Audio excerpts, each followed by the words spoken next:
నేటి దినాలలో సమాజాలలో గమనించగలిగితే 13 నుండి 25 సంవత్సరముల యవన బిడ్డలు అనేకమైన అలవాట్ల చేత బానిసత్వం నుండి వారి శరీరాలను 20, 30, 40 సంవత్సరములలోపే మరణించేవారుగా తయారు చేసుకుంటూ ఉన్నారు.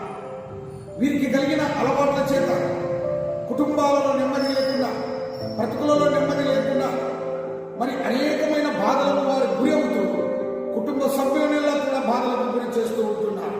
వారి అలవాట్లను బట్టి వారి క్రియలు చెడ్డమైపోయి ఎవరి మాట వినకుండా తల్లి అనక, తండ్రి అనక, చెల్లి అనక, అన్ననక, తమ్ముడనక, తల్లిదండ్రుల ఎదుగునే, అన్నదమ్ముల ఎదుగునే వారు కూలిపోతూ ఉంటే కన్నీరు కారుస్తూ తల్లిదండ్రులు, అన్నదమ్ములు, అక్క చెల్లెళ్ళు వారి నిమిత్తం ఏడుస్తున్నారు. ఒకవేళ ఈ అలవాట్ల చేత వారికి ఏమైనా మేలు కలుగుతున్నామా అంటే దాని ద్వారా వారు పొందే మేలంటూ ఏమీ లేదు. కానీ సంపూర్ణంగా వారి శరీరాలు సర్వనాశనం చేసుకుని మట్టిపాలైపోతుంటున్నారు. అందుకే దుష్ట క్రియల నుండి యవన బిడ్డలు దూరం అయిపోవాలి.